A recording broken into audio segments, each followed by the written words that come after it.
ऐसा financial instrument है जिसको पॉजिटिव लाइट में भी देखा जाता है और नेगेटिव लाइट में भी देखा जाता है, और मुझे लगता है इसमें क्रेडिट कार्ड की गलती नहीं है, गलती है कि आप इसका इस्तेमाल कैसे कर रहे हैं।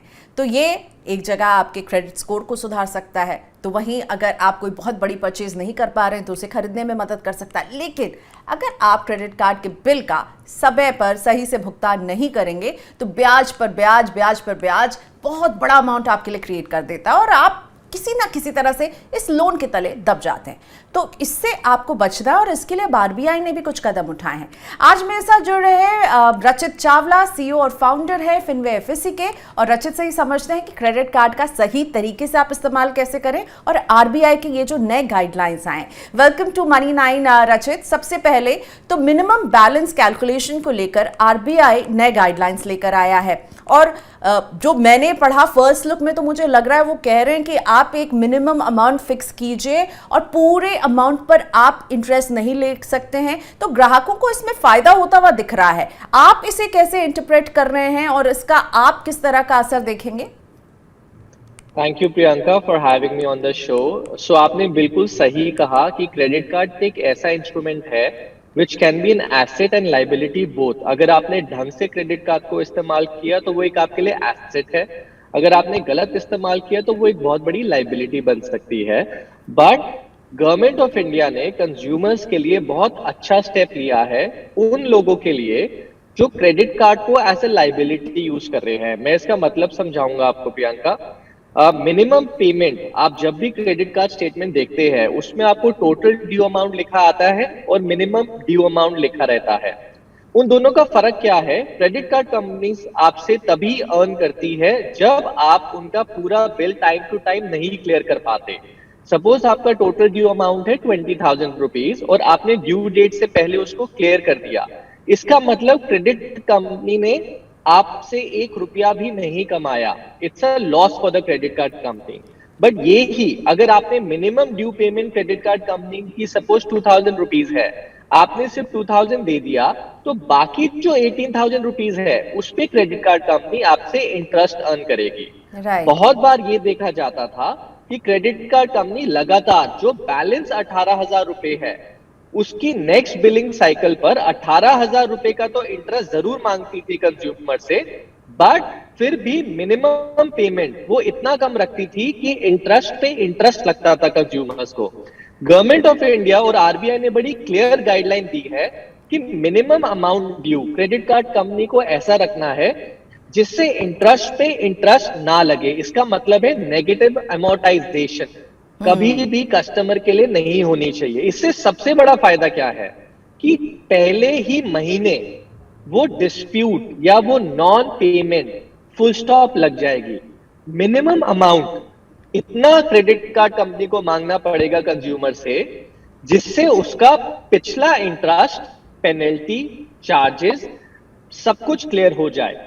अदरवाइज क्या करती थी क्रेडिट कार्ड कंपनीज कि वो इसको कंपाउंड करती थी और बहुत बार कंज्यूमर एक्चुअल चार्जेस से कहीं टाइम्स गुना ज्यादा पे करना पड़ जाता था, क्योंकि वो मिनिमम चार्ज इतना छोटा सा ही रहता था कि वो दे दे के वो लंबे समय तक खिंचता चला जाता था, और आप इंटरेस्ट के ऊपर आपको इंटरेस्ट लग रहा है, पेनल्टी लग रही है, लेट फी चार्जेस लग रहे हैं। तो इन सब को हटाने के लिए आरबीआई ने जो उठाया, जो रचित ने अभी समझाया कि वो जो मिनिमम ड्यू है ना वो तर्क संगत होना चाहिए, बहुत छोटा अमाउंट नहीं होगा।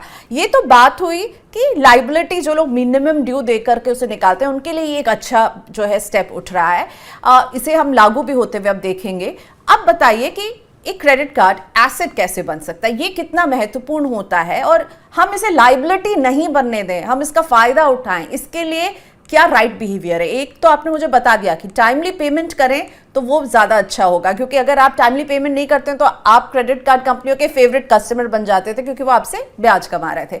तो इसके अलावा इसका फायदा उठाने के लिए रचित आप क्या कहते हैं, आपको क्रेडिट कार्ड कैसे आप एसेट बनाए ना कि लाइबिलिटी? आप सबसे पहले अपने एक्सपेंडिचर का पैटर्न देखिए। आप किस जगह पर अपना एक्सपेंडिचर ज्यादा करते हैं? क्या वो फूड एंड बेवरेजेस में है, क्या वो ट्रैवल के अंदर है, क्या वो शॉपिंग के अंदर है? तो आपको अपना पैटर्न दिख जाएगा। हर एक क्रेडिट कार्ड हर एक कैटेगरी में एक तरीके से मार्केट लीडर है इन terms of cashbacks in terms of point and in terms of reward system. तो एग्जाम्पल के लिए अगर आपका ट्रैवल पे बहुत ज्यादा खर्चा है तो आप क्रेडिट कार्ड कंपनी का उस तरीके का क्रेडिट कार्ड लीजिए जिसपे आपको ट्रैवल करने पर रिवॉर्ड पॉइंट्स मिले। अब जितने ज्यादा रिवॉर्ड पॉइंट्स मिलेंगे आपको तो आपकी पॉकेट से तो कुछ नहीं गया। सपोज आपने 2 टिकट्स खरीदी जिसकी वैल्यू है 20,000, आपको 20,000 तो वैसे भी देना ही है, बट उस 20,000 के बदले आपको एक महत्वपूर्ण amount as a reward and cashback मिल सकता है उस क्रेडिट कार्ड कंपनी से जिसका एयरलाइन के साथ टाई अप है। इसी तरीके से शॉपिंग में भी टाई अप्स है, इसी तरीके से एफएनबी में भी टाई अप्स है। तो आप अपना पैटर्न देखकर अगर आप सही क्रेडिट कार्ड यूज करेंगे ऑटोमेटिकली आप देखेंगे कि आपके लिए वो बहुत बड़ा एसेट है। एक तरीके से आपको 40 दिन का फ्री क्रेडिट दिया जाता है। आप अगर टाइमली पे करते हैं तो आपकी क्रेडिट रेटिंग बढ़ती है, you become the favourite customer of the banks and similar time पर आपको बहुत सारे रिवॉर्ड्स मिलते हैं जो लॉन्ग पीरियड में आपके लिए बहुत बहुत बड़ा एडवांटेज बन सकता है। और अगर क्रेडिट कार्ड है रचित तो फिर आप सलाह देते हैं कि मिनिमम ड्यू पेमेंट वाली आदत तो होनी ही नहीं चाहिए। मुझे लगता है यहीं पर आप कहीं ना कहीं वो नेगेटिव अमोर्टाइजेशन जो आप बोल रहे थे उसकी तरफ कदम उठा लेते हैं। Absolutely and Priyanka, minimum due payment देना मुझे नहीं लगता कि अनलेस एंड अनटिल बहुत ही ज्यादा फाइनेंशियल स्ट्रेस में है आप एंड कोई वे आउट ही नहीं है तो मिनिमम ड्यू पेमेंट देना कोई अकलमंदी नहीं है, क्योंकि जितना भी डेफिसिट अमाउंट है उसका इंटरेस्ट बहुत हाई होता है, उसके चार्जेस बहुत हाई होते हैं। उससे ज्यादा बेटर तो है कि आप पर्सनल लोन लीजिए, बट क्रेडिट कार्ड का जो मीटर है वो कभी स्टार्ट मत होने दीजिए, क्योंकि एक बार स्टार्ट हो गया इसको बंद करना बहुत मुश्किल है। And believe you me, minimum 2% per month तो चार्जेस है ही। मैंने कई इंसिडेंट्स में इसको 5% भी होते हुए देखा है। अच्छा, कई लोगों के पास जो कार्ड होते हैं उसकी लिमिट बहुत ज़्यादा होती है और उन्हें एहसास होता है कि हम इसकी बहुत फीस भी दे रहे हैं, उसे डाउनग्रेड करवाना चाहते हैं। आपको लगता है ये डाउनग्रेड करके उसकी लिमिट में कम करना समझदारी होगी अगर आप रियलाइज़ करेंगे आपके पास ऐसा कार्ड है जिसकी लिमिट इतनी है जितना आप यूज़ ही नहीं कर रहे हैं, और सही आप मानते हैं ये कदम, और तरीका क्या होता है इसको डाउनग्रेड करने का?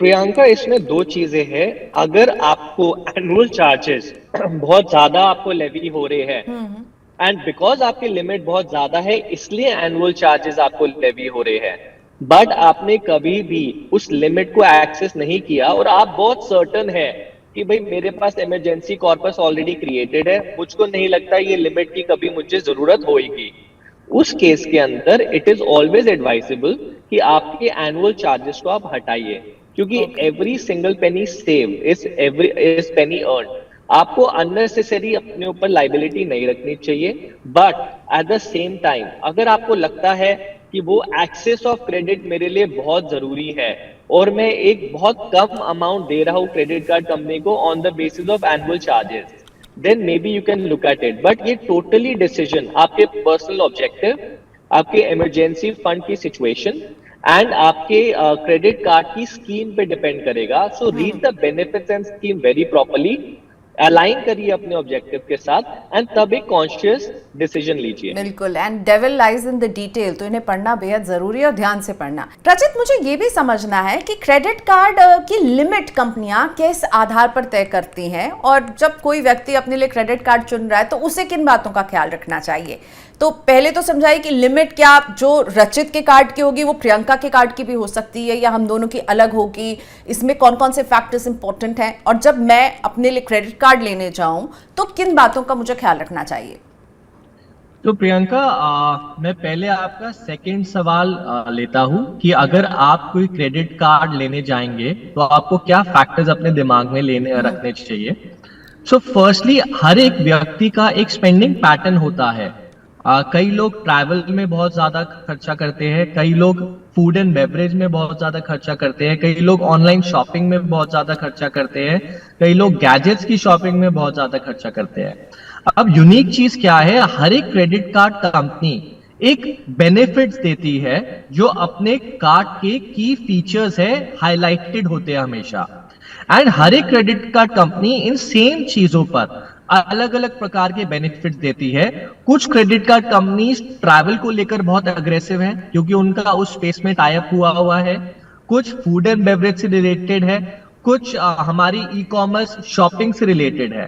तो अगर आपका एक्सपेंडिचर का पैटर्न ट्रैवल की तरफ थोड़ा सा ज्यादा है, तो मैं आपको सजेस्ट करूंगा कि आप उस क्रेडिट कार्ड कंपनी के साथ टाई अप करिए या उस क्रेडिट कार्ड कंपनी का कार्ड लीजिए जो आपको सबसे ज्यादा रिवॉर्ड पॉइंट्स ट्रैवल में देता है Okay. और सबसे ज्यादा कैशबैक्स उसमें देता है, सो दैट आपका जो मेन स्पेंडिंग पैटर्न है उससे आपको मैक्सिमम रिवॉर्ड मिल सके।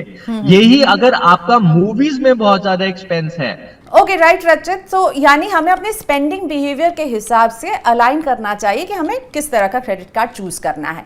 और मैंने एक सवाल ये भी पूछा था कि लिमिट कैसे तय होती है क्रेडिट कार्ड की, कंपनियां कैसे तय करती हैं कि एक कार्ड अगर रचित को दिया जाएगा तो उसकी इतनी लिमिट होगी, प्रियंका को दिया जाएगा तो उसकी इतनी लिमिट होगी, लिमिट कैसे तय होती है? So Priyanka, average quarterly balance generally credit card companies देखती है before assigning a credit limit to any user. So अगर आपका सेविंग बैंक अकाउंट में क्रेडिट बैलेंस अच्छा मेंटेन हुआ है, आपका जितना ज्यादा एवरेज बैलेंस उतना ज्यादा credit limit. So suppose Priyanka का 1 लाख है एवरेज बैलेंस एंड रचित का 2 लाख है, तो ऑटोमेटिकली क्रेडिट कार्ड कंपनी मुझको ज्यादा अवेल करने की फैसिलिटी देगी इन terms of credit limit. But इसके साथ साथ दूसरे पैरामीटर्स भी है। सो क्रेडिट कार्ड कंपनीज आपको कंटिन्यूसली मॉनिटर करती है एंड अगर आप उनकी रीपेमेंट टाइम पर दे रहे हैं और इजीली दे रहे हैं, वो आपको time to time upgrade credit limit करने का अपॉर्चुनिटी भी देती है। सो आपने देखा होगा, आपको मेल आई है that you know your credit card is eligible for an upgrade. उसका मतलब ये है, हो सकता है इनिशियल असेसमेंट में आपकी क्रेडिट लिमिट एक्स थी, बट क्योंकि अब आपका रिलेशनशिप बन गया है and you have been paying on time, you are a good customer, तो क्रेडिट कार्ड कंपनी का कंफर्ट है क्रेडिट लिमिट बढ़ाने का। प्लस आपकी क्रेडिट हिस्ट्री, आपका सिबिल भी एक्सेस किया जाता है। दैट्स द रीजन कि अगर आप क्रेडिट कार्ड को टाइमली पे करेंगे तो आपका क्रेडिट स्कोर भी बेटर होएगा। All these factors are taken into account. तो मेरे बैंक अकाउंट का बैलेंस, मेरा क्रेडिट बिहेवियर, पेमेंट का क्या पैटर्न है, इन सब पर तय होता है। और जो क्रेडिट कार्ड की लिमिट होती है उसका आप कहाँ तक इस्तेमाल करने के लिए सलाह देते हैं एज ए फाइनेंशियल एक्सपर्ट? किस अनुपात में आपको इसका इस्तेमाल करना चाहिए? अगर 1 लाख तक की लिमिट है तो क्या मैं हर महीने या वो जो 40 दिन का पीरियड जो मुझे मिलता है 1 लाख की पूरी स्पेंडिंग कर सकती हूँ? देखिए, ideally it is an expense. So मेरे हिसाब से credit card for an expense, वो भी क्रेडिट के ऊपर, यानी आपके पास अभी पॉकेट में पेमेंट नहीं है बट आप फ्यूचरिस्टिक क्रेडिट लेकर आप स्पेंड कर रहे हो, तो मुझे नहीं लगता 30% थ्रेशोल्ड क्रॉस करनी चाहिए। ये मेरा रूल ऑफ थंब है कि आपके पास अगर तो सरप्लस पैसा है और आपने वो पार्क किया हुआ है कि ड्यू डेट होते ही मैं दे दूंगा एंड अभी मैं क्रेडिट कार्ड स्वाइप कर रहा हूं जस्ट बिकॉज उस पे कैशबैक है या रिवॉर्ड है, then you have the liberty to go as high as 80%। But अगर आपके पास बैंक अकाउंट में लिक्विड पैसा नहीं है और आप स्पेंड कर रहे हैं जस्ट सो दैट आप बाद में क्रेडिट कार्ड कंपनी को पे करें, तो कभी भी 30% को क्रॉस मत करिए, क्योंकि ये बहुत हाई रिस्क जोन हो सकता है। Tomorrow if you not able to pay, debt का बर्डन बहुत हाई है, बहुत महंगा पड़ सकता है ये आपको in terms of charges, late payment and interest.